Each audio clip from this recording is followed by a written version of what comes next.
you can. Victory imminent. That's always a good sign. Oh my God, sorry. Nothing to do with the plan, though.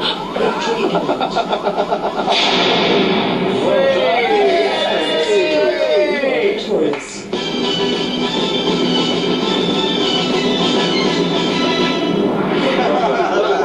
Right down there at the front. Thank you very much. Fantastic! You Well done, Governor. Bravo. Well done. Thanks, So, Phil. congratulations. Flowers for everyone. No. I had 27 men left. I don't know how many I had. So, how did that happen? I'm exhausted. That was quite. Was that a good plan, well executed? I think we let the experts decide. I got a bit confused at the beginning, and as a result, I lost a lot of men very quickly. But luckily, the archers kind of did the job. We didn't really look after you in the beginning. You guys were a bit on your own, I think. I think we let you down. The thing of going round behind them, although that didn't defeat them, it just neutralised that whole piece, the whole chunk of them, and they then we didn't have to deal with them in the grind, and when it came to it, the grind is where the battle was actually fought. Your punch really worked as well. That was a good Although you took lots off the archers, it actually bust the line open, and then and then it just turned a horrible bloodbath. All right, let's see what our experts, Mark and Alec, thought of your performance.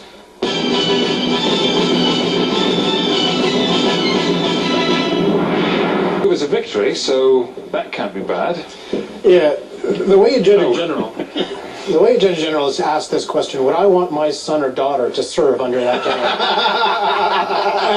and you guys did manage to massacre a lot of the other side, and a lot of the people who came here to help you guys win are not going to go home.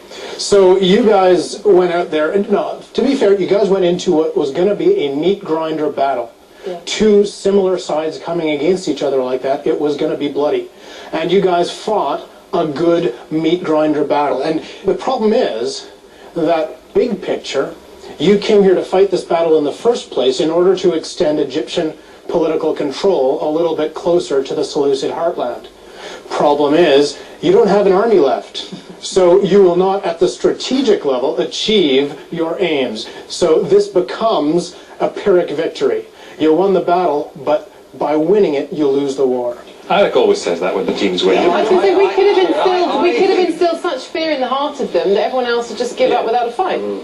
I would spin it more favourably for the team. I think in this era, an awful lot of peoples and cities and traders and all these other people clung to who was powerful. And you did win a victory. And so that ought to have some dividends for you in terms of the geopolitical thing. I mean, it was fascinating watching the battle in three phases. The initial bit where the Seleucids committed their war elephants, and you dealt with them beautifully. The light troops went in and just killed those elephants. Fantastic. Then a second phase, when your phalanx started moving forward, and there was a flank left hanging in the air, and we just thought, well, at this point they could get rolled up very, very easily.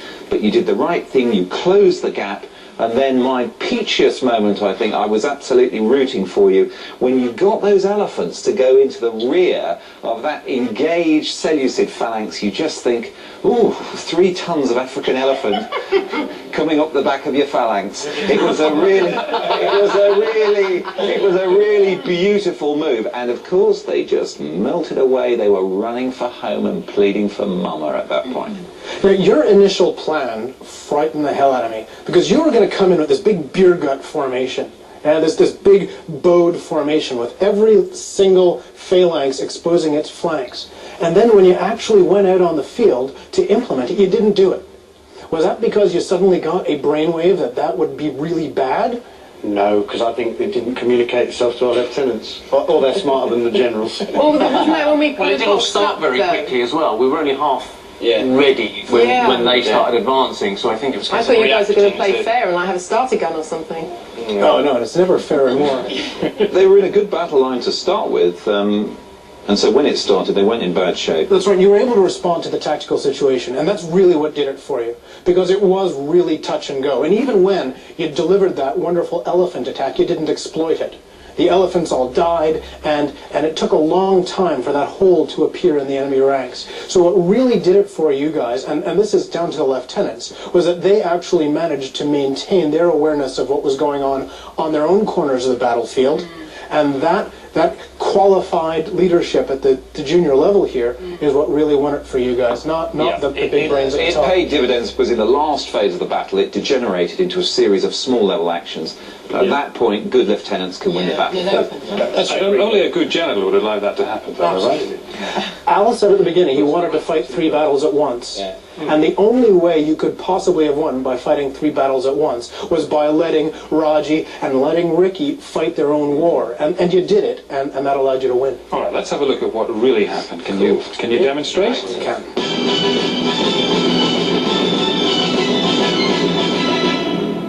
So the Seleucids come to this fight, and they start it off. They've got a concentration of the larger number of their elephants, the best cavalry they've got, and the boss, Antiochus III, all on their right-hand side.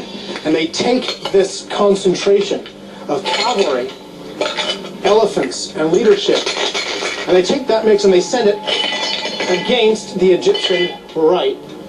A little more effectively, they sweep away. They sweep away the Egyptian right.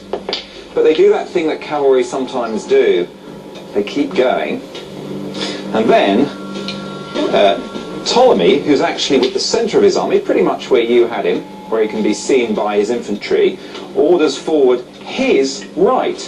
And then almost a similar thing happens in reverse. The Egyptian right goes forward and smacks the Seleucid right out of the way.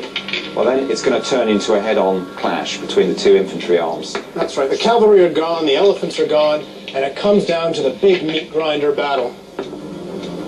Ptolemy manages to come back to control his battle. Yep. Antiochus is gone. So when it comes right down to it, when it comes right down to the killing and controlling the battle, the thing that you guys managed to do at the end, it doesn't work. Yeah. On the day, the Egyptians, well, they couldn't decide it in the way that you could, but they put a brave enough face on it to conclude it all with a sort of favourable treaty. And Ptolemy goes off, celebrates in the traditional way by marrying his sister. Antiochus, because he's so far out of the fight, thinks he's won. And when he finally manages to turn his horse around and come back to see the ruins of his army, he gets a rude shock. And he has to conclude a treaty to his disadvantage with Ptolemy, king of Egypt. All right, gentlemen, thanks very much indeed for your assessment. Do you wish you'd done it like that? No. But we didn't have the option of asking for a treaty, did we? Or a cocktail shaker.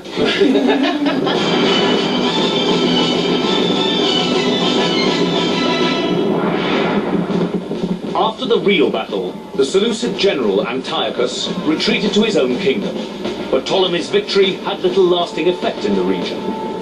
In 198 BC, in the Battle of Peneus, Antiochus defeated the Egyptian army and the region became part of the Seleucid kingdom, never again to be retrieved by the Egyptians. Look, thanks for playing. We'll see you at the battles. Thank you very much. Thank you very much. Well done. Cheers. Thank you very much.